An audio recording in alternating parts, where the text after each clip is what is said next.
everyone, this is Myons here and welcome back to another console review. Today guys, I'm going to have the pleasure of reviewing a console that I've been wanting to review for quite some time now, and it is by far my favourite retro gaming console of all time, the PlayStation 2.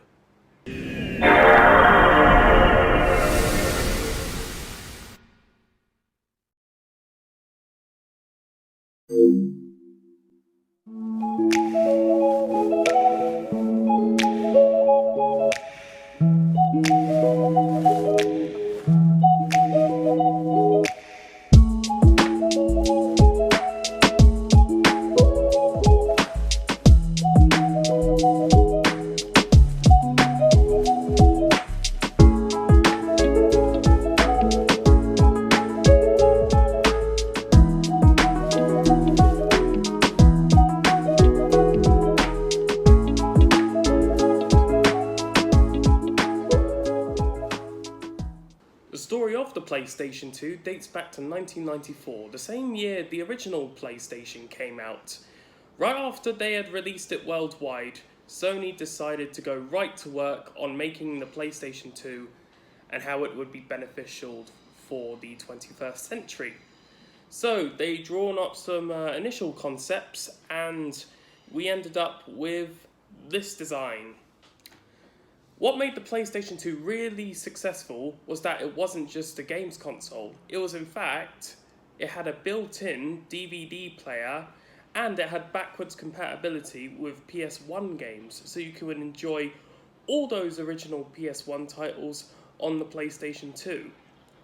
Not only that, but because it used DVDs rather than CDs, it meant that game developers could install more content onto their games on DVDs, as they pretty much have a higher in-game storage capacity than the original CDs that the original PlayStation and PS1 utilised. The PS2 was officially announced in the year 1999 at a games convention, with the starting price being announced at around $299 in the US.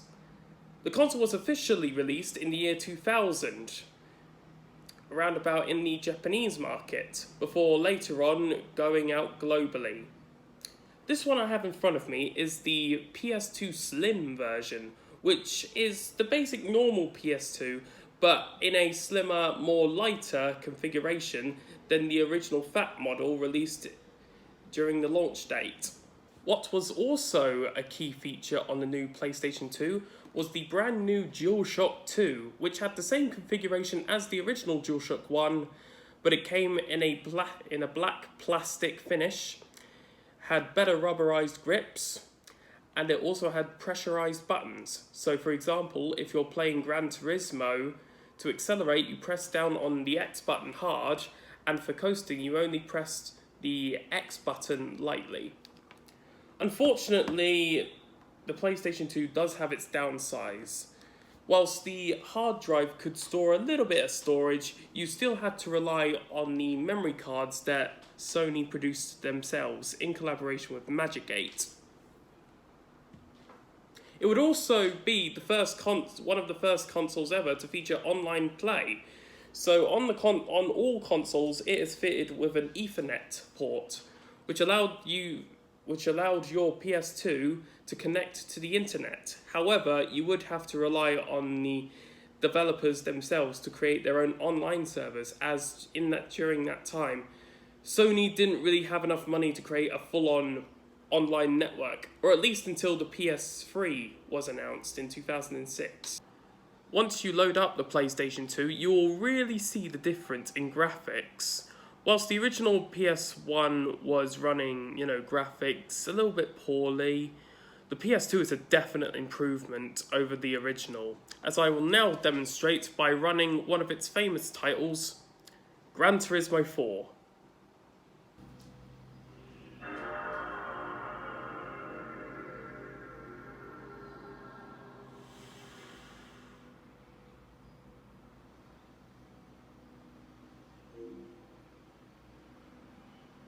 Such an iconic bit. I love the part where the PlayStation 2 logo just swoops in.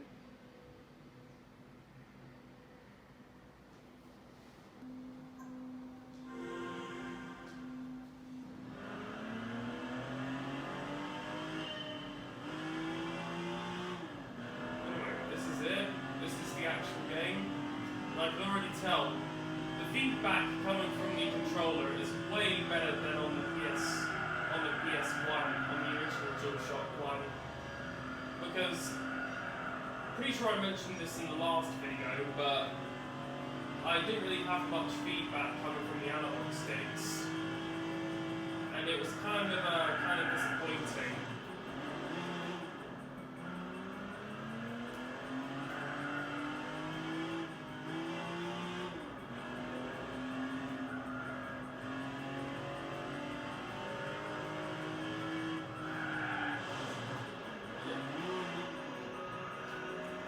Clearly not that good, but yeah, like I said, a definite increase in graphics in this game. I mean, although I may have picked the,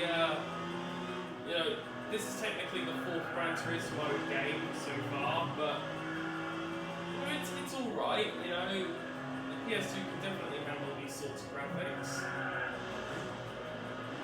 As I crash into stuff.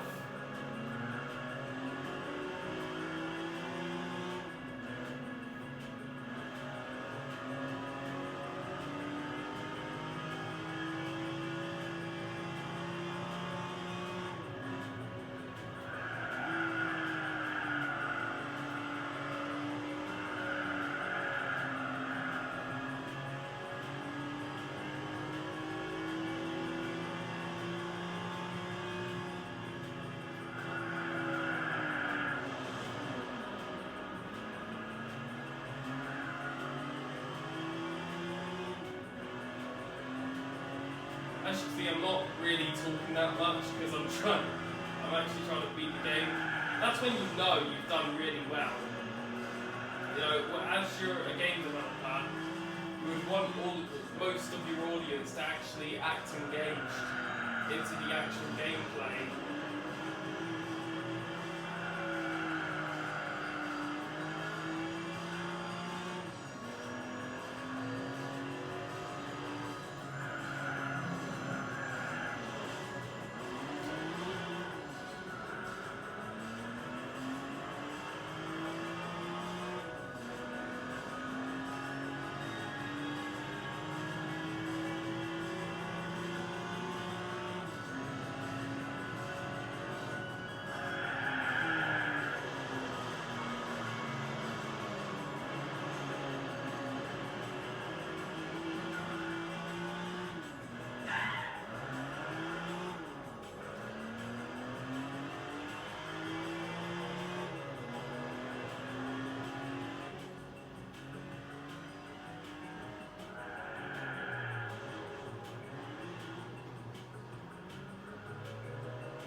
Yeah, that was the first bit in Gran Turismo 4 on the PS2. It's ultimately a really good game, Although I didn't really do my best in that game, I definitely saw that it was definitely good on the PS2, and it just proves that any sort of console like original PS2 or PS2 Slim, it works just the same on the actual games. The only difference is the hardware.